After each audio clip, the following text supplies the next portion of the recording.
Hello students, welcome to Bharti madam classes. I am Dharmendra sir. आज हम discuss करेंगे class 10th first flight की book की poem a tiger in the zoo, जिसे लिखा है लेस्ली नॉरिस ने। आज हम इस पोइम की इम्पोर्टेंट लिटरेरी डिवाइस डिस्कस करेंगे वन बाय वन। फ्रेंड्स, क्या आपको पता है लेस्ली नॉरिस ने यह पोइम 17 साल की उम्र में ही लिख दी थी। इंग्लिश, संस्कृत, हिंदी पढ़ने के लिए चैनल को सब्सक्राइब कर लें। ये स्टार्ट करते हैं। Let's get started. Important literary devices, poetic devices. Start करते हैं स्टैंजा नंबर 1 से। He stalks in his vivid stripe the few steps of his cage on pads of velvet quiet in his quiet rage. तो he जो word है वो tiger के लिए use किया गया है। तो ही जो पर्सोनिफाइड कर रहा है टाइगर को, और पोइट ने यहाँ पे पर्सोनिफिकेशन फिगर ऑफ स्पीच का यूज किया है।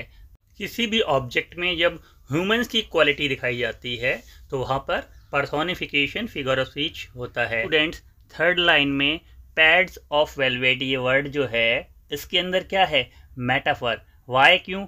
जो टाइगर्स के पॉज हैं उसको कंपेयर किया गया है किससे? वेलवेट से। कैसे? पैड्स ऑफ वेलवेट, यानी कि जो उसके पंजे हैं उसके नीचे का जो पार्ट है, पॉज है, वो कैसा है? वेलवेट की तरह सॉफ्ट है। तो यहाँ पर फिगर स्पीच क्या है? मेटाफर। तो second number figure speech metaphor है। फ्रेंड्स, अपना प्यारा सा एक लाइक ज़रूर दें और कमेंट बॉक्स में कमेंट करके बताएं कि आपको ये वीडियो कैसी लग रही है। लाइन नंबर 1 और 2 में कहाँ पर? He stalks in his vivid stripe the few steps of his cage। यहाँ इमेजरी है। इमेजरी क्या है? हमारे माइंड में, जब रीडर के माइंड में उसे पढ़ने के बाद इमेज क्रिएट होती है, डेवलप होती है, तो वहाँ इमेजनरी फिगर ऑफ स्पीच होता है। नंबर 4 है कॉन्सोनेंस। कॉन्सोनेंस में क्या होता है? जो कॉन्सोनेंट साउंड जब दोबारा एक लाइन में कॉन्सोनेंट साउंड रिपीट होती है बार बार, तो वहाँ पर कॉन्सोनेंस होता है। S sound, stock, his, stripe में एस साउंड क्या रिपीट हो रही है, तो यहाँ पे कॉन्सोनेंस फिगर स्पीच है। नंबर 5 है एसोनेंस। एसोनेंस का यूज कहाँ पर हुआ है? इन his vivid stripe. Line number 1 में इन हिज विविड स्ट्राइप, इसमें क्या हो रहा है कि आई की जो साउंड है, वोवेल साउंड आई जो है हमारा, आई रिपीट हो रहा है, इसकी वोवेल साउंड आ रही है। कैसे? इन हिज विविड स्ट्राइप।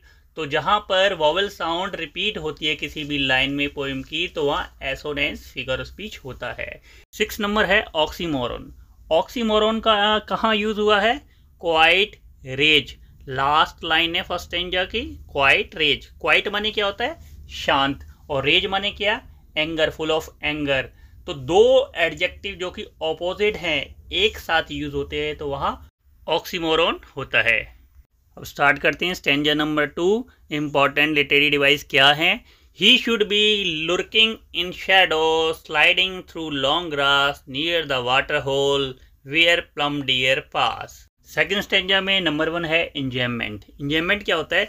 जब कंटिन्यू दो लाइन, एक लाइन के बाद दूसरी लाइन आती जाए और कोई भी पंक्चुएशन मार्क, कॉमा, पॉज ना हो, तो वहाँ पर इंजॉयमेंट होता है। एलिट्रेशंस नंबर 2, जहाँ पर दो वर्ड्स एक साथ आएँ और उनका पहला अल्फ़ाबेट एक सी साउंड क्रिएट करे। जैसे इसमें है प्लम पास, तो पी पी स्टार्टिंग में पी पी की साउंड कर रहा है, तो यहाँ पर क्या है? एलिट्रेशन फिगर ऑफ स्पीच का यूज हुआ है। नंबर है हमारा इमेजरी। इमेजरी क्या है? यहाँ पर पोइट ने क्या किया है? टाइगर की जो लुर्किंग इन शैडो वर्ड से क्रिएट की एक इमेज कि टाइगर किस तरह की एक्टिविटी करता है, वो शैडो के पीछे छिप जाता है और अपने शिकार का इंतजार करता है। तो क्या है, रीडर के माइंड में क्या होता है? एक इमेज क्रिएट होती है, तो दैट्स वाई इमेजरी का यूज हुआ है। Now stanza number 3, he should be snarling around houses at the jungle's edge bearing his white fangs, his claws, terrorizing the village। तो फिगर स्पीच नंबर 1 है enjoyment.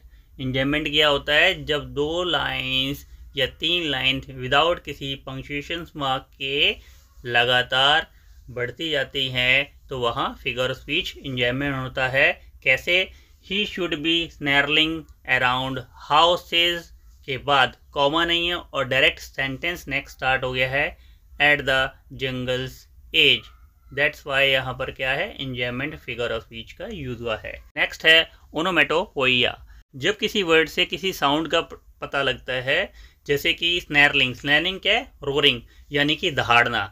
और जैसे कि हम कह सकते हैं कि जैसे कि डॉग्स आर बार्किंग, तो बार्क क्या है, कुत्ते की भौंकने की आवाज़ के लिए यूज़ किया जाता है वर्ड। तो वहाँ पर क्या है, हमारा फिगर ऑफ स्पीच है ओनोमेटोपोइया का यूज़ होता है। आपको यदि वीडियो पसंद आई है तो अपने फ्रेंड सर्कल में शेयर ज़रूर करें। Thank you so much. Next number 3, assonance. Assonance क्या है, जब किसी लाइन के अंदर, पोइम की लाइन के अंदर वोवेल साउंड रिपीट होती है कई वर्ड्स में, तो वहाँ एसोनेंस का यूज़ होता है। देखिए ओ साउंड की रिपीटेशन कहाँ हो रही है, लाइन नंबर ये देखिए आप 1 में, शुड अराउंड हाउस, ओ की साउंड आती है। और नेक्स्ट लाइन नंबर है 3 में देखिए, बैरिंग हिज वाइट हिज, इसमें क्या साउंड आ रही है, आई वोवेल की साउंड आ रही है। तो वोवेल्स की साउंड जब रिपीट होती है तो एसोनेंस फिगर ऑफ स्पीच वहाँ पर होता है। नेक्स्ट है 4 नंबर, कॉन्सोनेंस। कॉन्सोनेंस क्या होता है, कॉन्सोनेंस क्या होता है, जब एक ही लाइन में कई सारे वर्ड्स के अंदर कॉन्सोनेंट्स साउंड आती है, जब हम उसे पढ़ते हैं तो वहाँ फिगर ऑफ स्पीच कॉन्सोनेंस होता है। कैसे, देखिए लाइन नंबर 3 में देखिए, bearing his white fangs his claws में देखिए हिज फैग्स हिज क्लॉज, यहाँ पे क्या है, एस साउंड बार बार रिपीट हो रहा है, तो यहाँ फिगर ऑफ स्पीच कॉन्सोनेंस का यूज हुआ है। चैनल पर अगर पहली बार आए हैं तो चैनल को सब्सक्राइब कर लें और वीडियो को शेयर करें। Stranger number 4, but he has locked in a concrete cell his strength behind bars stalking the length of his cage ignoring visitors. अब फर्स्ट नंबर है ही वर्ड, इसमें क्या है, पर्सोनिफिकेशन का यूज है, क्योंकि ह्यूमंस की क्वालिटी टाइगर के अंदर दिखाई गई है और टाइगर के लिए ही का यूज़ हुआ है, और ही का यूज़ ह्यूमंस के लिए होता है, मानव आदमी के लिए होता है, व्यक्ति के लिए होता है।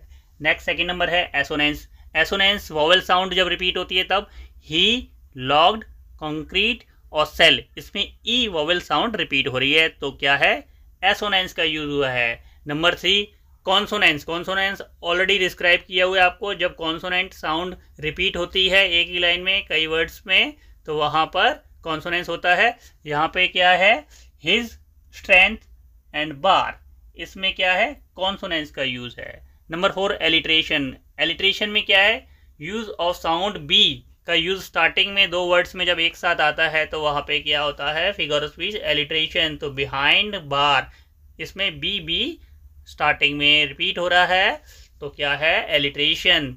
नेक्स्ट स्टैंजा नंबर 5 देख लेते हैं। स्टैंजा नंबर 5, इसमें क्या है, he hears the last voice at night the patrolling cars and stares with his brilliant eyes at the brilliant stars। Number 1 है enjoyment। enjoyment कैसे है, देखिए लाइन नंबर 3 के बाद line number 4, at the brilliant star without punctuation mark के comma के आगे बढ़ रही है, आगे कंटिन्यू है, तो इधर क्या है, enjoyment का यूज हुआ है। Number 2, alliteration. एलिट्रेशंस है हमारा ही हियर्स, कहाँ पर है, ही हियर्स, लाइन नंबर 1 में देखिए, ही हियर्स में एच साउंड रिपीट हो रही है, तो एलिट्रेशन का यूज हुआ है। नेक्स्ट है नंबर 3, एसोनेंस। लाइन नंबर 3 में देखें आप, स्टार विद हिज ब्रिलियंट में क्या है, विद हिज एंड ब्रिलियंट, तीनों में क्या है, आई साउंड रिपीट हो रही है, आई साउंड आ रही है, तो यहाँ एसोनेंस का यूज हुआ है।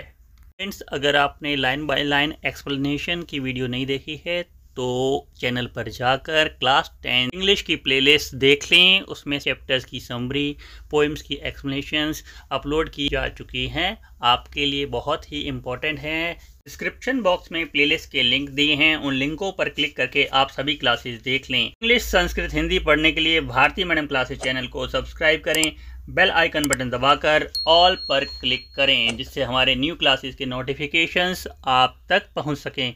तो फ्रेंड्स, स्वस्थ रहिए, मुस्कुराते रहिए, पढ़ते रहिए, पढ़ाते रहिए, सबको करके दिखाते रहिए और अपना अनुभव बढ़ाते रहिए।